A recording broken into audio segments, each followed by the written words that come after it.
সুপ্রিয় বন্ধুরা, আসসালামু আলাইকুম। আফলাতুন নাহারস কিচেন ইউটিউব চ্যানেল থেকে আপনাদেরকে অনেক অনেক শুভেচ্ছা এবং স্বাগত জানাচ্ছি। সবাই কেমন আছেন?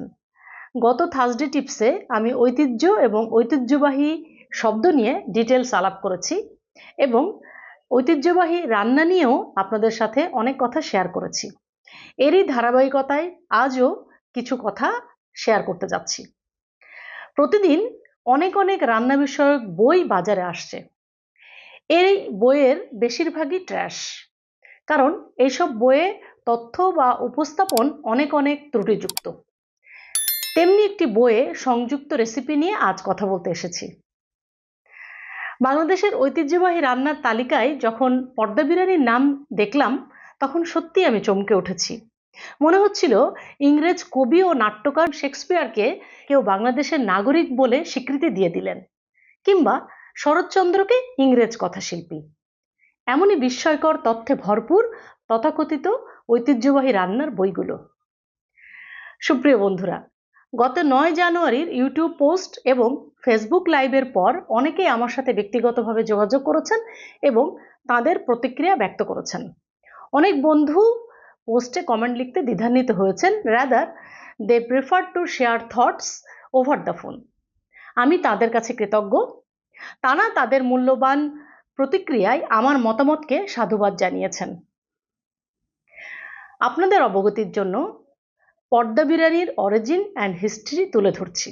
As we know, Mughals brought biryani into India, কিন্তু পর্দা বিরিয়ানি একেবারেই মধ্যপ্রাচ্যের খাবার। এই বিরিয়ানি ভারতবর্ষে প্রবেশ করেছে সুলতানি আমলে। আর বিরিয়ানি সম্পর্কে আগের এক ইউটিউব পোস্টে আমি আলোচনা করেছিলাম বেশ কিছুদিন আগে।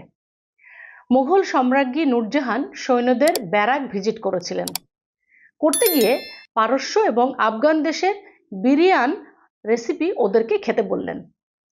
তিনি সৈন্যদের বাবুর্চিখানায় গিয়ে রন্ধনশিল্পীদেরকে হাতে কলমে রেসিপি শিখিয়ে এসেছিলেন। আপনারা জানেন, মুঘলরা অত্যন্ত ভোজন রসিক ছিলেন। সম্রাট হুমায়ুন যুদ্ধে গেলেও লাইব্রেরি এবং 1100 বাবুর্চি সাথে নিয়ে চলতেন। অতএব পর্দা বিরিয়ানিকে যারা বাংলাদেশের ঐতিহ্যবাহী রেসিপি বলছেন বা ঐতিহ্যবাহী রেসিপি বলতে হলে আমাদের বিবেক এবং ইতিহাসকে কারো কাছে বন্ধক রাখতে হবে, যেটা আমাদের এথিক্সের সাথে যায় না।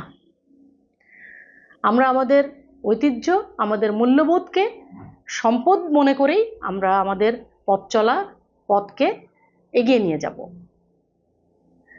আপনাদের সাথে ঐতিহ্যবাহী শব্দ, ঐতিহ্যবাহী রান্না নিয়ে আরও ব্যাপক আলোচনা করব, আরও ব্যাপক কথা আপনাদের সাথে শেয়ার করব পরবর্তী এপিসোডে। আপনাদের গুরুত্বপূর্ণ মতামত আমার জন্য অত্যন্ত গুরুত্বপূর্ণ। আপনারা যারা থার্সডে টিপস দেখেন বা শোনেন, তাদের কাছে আমি কৃতজ্ঞ। থার্সডে টিপসের মাধ্যমে আপনারা আফলাতুন নাহারস কিচেনের ইউটিউব চ্যানেল থেকে নানা ধরনের তথ্যমূলক কথা, তথ্যমূলক প্রচারণা আপনারা জানতে পারবেন। আপনারা এই চ্যানেলের সাথে থাকুন। চ্যানেলটি সাবস্ক্রাইব করে আপনাদের গুরুত্বপূর্ণ মন্তব্য কমেন্ট সেকশনে জানাবেন। দেখা হবে নেক্সট এপিসোডে।